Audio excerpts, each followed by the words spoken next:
Been a while. Oh, it really has been some time since I've been thrifting, over a year now. Not for lack of trying, I still go out thrifting any chance I get. You know, anytime that y'all ask, like, when's the next Thrifts episode? Why aren't you thrifting anymore? I still do.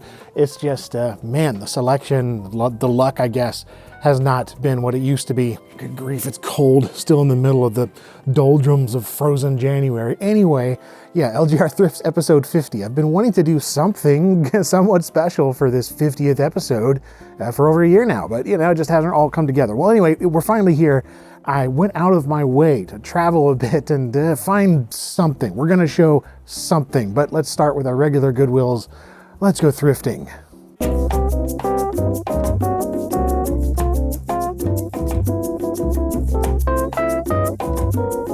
Alrighty, time to get this thrifting train back on track after a year of disappointment, and we'll begin with my past year of disappointment, starting at this Goodwill. Yeah, anytime anyone's asked why there hasn't been a new LGR Thrifts in so long, just look at the state of things. This messy, massive, miscellaneous malarkey has been the go-to site in my local stores for a couple years now. It's rare that I find anything worth recording at all, and the prevailing selection of stuff on offer are things like adult diapers and old golf clubs, or occasionally a golden lamp that doesn't stand out for any reason except the creative use of recycled toilet paper tubes for keeping the power cord bundled up on a shelf. Exhilarating. There is the odd blast from the past, like one of these old battery-powered ceramic Christmas trees that, weirdly enough, I was just talking to someone about like a day before I recorded this. But yeah, bottom of the barrel, thoroughly scraped. And the electronics, barely worth glancing over. A CD changer, a bad hi-fi stack, some half-decent old LCD monitors. There was also this 40-inch Sony Bravia TV available for $38, but even that had been sitting there for weeks. No one wants it. In my desperation to record anything with half a soul, I was halfway happy to find this Logitech Office Comfort keyboard. Simply because it's beige and had a PS2 connector. And I don't see many competitors to the old Microsoft Natural keyboard, so that's neat. Although that delete key is criminal, the heck was Logitech smoking? And over in the puzzles and board games, hey, a big box PC game. Just a 3-title EA hunting game shovelware pack, nothing I want myself, but still, it's like a drop of water in a desert of diapers. And this is also one of the nearby Goodwills that still keeps a decent stock of music, movies, and video games on the shelf, with a selection of Xbox 360 and Wii games standing out on this particular day I visited about 10 months back. That Blockbuster rental box was the highlight, with the rest being mostly sports, dance, or game show games, or just junk that I already have or don't want. And, one lone PlayStation game, the greatest hits version of 2 Extreme from 1996. That's gotta be worth like $3 whole with a cracked case. And so many DVDs that they didn't have room on the shelf. It's like a 2012 Walmart clearance section stuffed into a trio of Rubbermaid containers. Honestly, these can be pretty fun to go through if you're into this. You run across such gems as Mega Snake, a Sci-Fi Channel original starring Michael Shanks that has a whopping 17% Rotten Tomatoes user rating. Honestly tempting. But nah, it's time for another Goodwill as the sun sets on this chilly January day. The Lucky Rock is more like an unlucky ice block in this 10-degree weather, but inside is the warm embrace of mediocrity. Again, reiterating my point that local thrifting has been a write-off for a while, with formerly well-stocked stores mostly now filled with scattered nonsense. About the most interesting thing I've seen in this spot lately is this collection of emptied egg cartons filled with old dirty golf balls. Mostly because I could actually see myself doing this as a kid. I used to sneak into my neighbor's yard and collect the golf balls they left outside from practicing tee shots on their back porch. Anyway, over in the kids section, where this store puts big box stuff now, usually, I found this 101,000 image collection with delightfully colorful box art. More art than you'll ever need, indeed. And yet these came way larger than this. As far as I could tell, it was all on a single CD-ROM. Most of the packaging was there to hold the huge reference books showing all the images. And up above there was this capture card, an ATI TV Wonder USB edition, so I guess not a card and just a USB device, but still getting desperate for content here, and I like the example images on the back of the box, kind of. But yeah, the electronics section is yet again a miserable state of affairs here. Rarely do I see anything beyond a few tape decks or a receiver, some cheap speakers, and maybe a half-interesting 4x3 LCD monitor or two. And perhaps a beige keyboard on occasion, like this RT5158TW board from ALR. Just one of those NMB dome with slider keyboards that I already have a few of. It's really not that bad for what it is, but nothing too out of the ordinary either. Then there's the old electronics wall, which is largely filled with well-used appliances and household clutter objects from the last 2 decades. Colorful ice cream maker packaging aside, I struggled to find anything to show at all here in the past year. This location does at least still carry VHS tapes, not every Goodwill does anymore, but again, just kind of a blah selection today, and I didn't see any that were recorded by random folks. Although mixed in there was this reissue of Mavis Beacon Teaches Typing 3. Ooh, a real Windows 3.1 big box title, in the flesh. I was kind of curious what that robot typing rhythm minigame was. I don't think I've ever played this version before. But yeah, I've long ago stopped collecting this stuff. I'm fine just going on the Internet Archive to satiate my curiosity for random software anymore. Hey look, there it is. Ooh, now here we go. This is the kind of thing you can't experience online. A barely used 24-count box of Crayola crayons, still with its original price sticker from a nearby Waccamaw pottery store. Look at that classic selection of flavors. Man, if you know that smell, then you know that smell. Honestly, new ones are good too, but there's something about older Crayola that teleports me back to a place that's hard to describe. These made my day. But come on, this is episode 50. Local stores are a letdown, but how about elsewhere? I was already driving 6 hours to Richmond, Virginia for a family gathering recently, so my brother and I found ourselves here in scenic downtown Richmond. Still in the midst of frozen January, but with a couple of hours to kill and a hankering for more compelling, thrifty acquisitions. By all accounts, the Goodwills aren't great in the region up here either, with a lot of the same complaints I have about the ones back home. But what we do have access to is Second and Charles, a store chain launched in 2010 as a spin-off sub-brand of Books A Million, which I did not realize still existed till now. I used to love the one we had in Asheville, but it's long gone. Anyway, this is similar to a McKay's or Half Price Books in that their primary business is buying and selling used literature and all kinds of media. But there's also plenty of brand new books and gifts, plus general pop culture tchotchkes and collectibles. And yeah, Second and Charles, they have a lot more of the latter compared to those similar stores that I visited. You know, they got your retail island displays and end caps filled with generic fantasy skulls and dragons, piles of plushies and rows of modern-day movie merch, but scattered around there are tons of new old stock toys and collectibles. Many just a few years old, but some that are much older than that. I find these toy areas particularly fascinating. They've got everything from dollar store rejects and unsold Target stock from a decade ago to an entire section of Lego models, like fully assembled. Again, they buy stuff used, so I guess if you put together a big Lego kit and don't want it anymore, but don't want to take it apart, you could sell it instead. Something that happens over here, by the way, with an assembly line of randomness being brought in and cataloged for sale all throughout the day.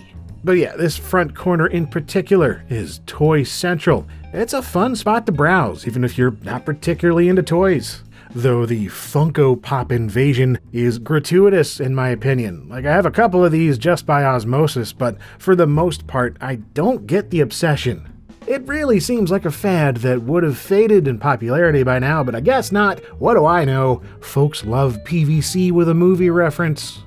Old school petroleum products and polymers are more my thing. I appreciate seeing all these 80s and 90s toys, and even if they're not all old, even the retro style packaging is enjoyable to see coming back. Apparently Funko also makes squat little action figures, something called Savage World. First time seeing these. I also dig all these baggies filled with random loose figures and parts. You truly never know what you're going to find in here. Savers and Value Village do this as well. I found some bizarre stuff in these kinds of bags over the years. But yeah, moving on to the substantial video game section, which starts off with a respectable 4 or 5 shelves of original Xbox games. Pricing is pretty reasonable from what I've seen, at least comparable to what you'd pay on eBay, but without shipping costs, of course, and you can check out their condition in person, so that's always nice. Game selection is obviously the luck of the draw. It depends on what folks trade in at each location, but I found 4 or 5 titles of high interest to me, all of which I own and forgot about till I checked my collection list on my phone. Look at this thing. Don't know what a Rockenbach is, but it has intriguing ports. There's also this odd selection of cheap-looking third-party controllers for consoles, new and old, most of which are from companies I have never heard of. It's like an AliExpress storefront in real life. What a strange selection here. Getting to the classic section, and oh yeah, here we go. A neat little pile of Atari 2600 and Intellivision cartridges, along with a couple shelves of SNES and Sega Genesis games. Most of which are sports titles, which makes sense. Everything else likely sells kinda quickly. This shelf of randomness up here was interesting, with interesting randomness, Game Gear and GBA carts and whatnot. And also this copy of Echo the Dolphin for Sega CD in a DVD keep case, which utterly confused me at first glance. Turns out it's a bundled version of the game that came in a cardboard sleeve, so I guess someone just made a DVD-style case for it. It looks good. There were even a couple of Atari 5200 games in here. Can't recall the last time I saw those in a store like this. This Dreamcast section was pretty sad, but that makes sense. The best stuff is locked up. The same goes for the Saturn, just not much on offer at all. Likewise for the GameCube, or really anything Nintendo other than some Wii U and Switch, and a whole boatload of Wii. Now this here, I kinda wish I'd gotten Earth Defense by Realtek, an unlicensed Chinese scrolling shooter for the Genesis that got released in the US without Sega's blessing. It just looked interesting. Then the next aisle over is chock full of Xbox 360, Xbox One, and of course, PlayStation 2 games. And yeah, PS2 is by far the biggest section. I'm sure I'd find several I want in here if I spent enough time. The PS1 section isn't too bad either, with a handful of earlier long box games hanging around, as well as a decently varied assortment of genres represented among the jewel cases. And not all that many greatest hits releases, which is always nice. Of course, perusing the glass cases are where you really start to get into some special finds.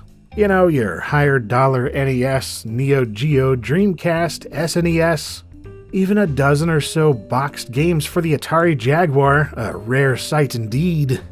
Consoles too, they have a crap load of consoles, unsurprisingly, not just here but behind the counter as well. Even some DJ and mixing gear, like this Tractor Control S4. Really starts getting into a pawn shop vibe. The more you look around this place, the randomness is half the appeal. Like, one thing I was truly shocked to see is this big box PC game, Rihanna Rouge, an AO game from 1995 starring and signed by Playmate Jillian Bonner, which I have myself also signed, but I've never seen a copy in the wild. It's bizarre to see.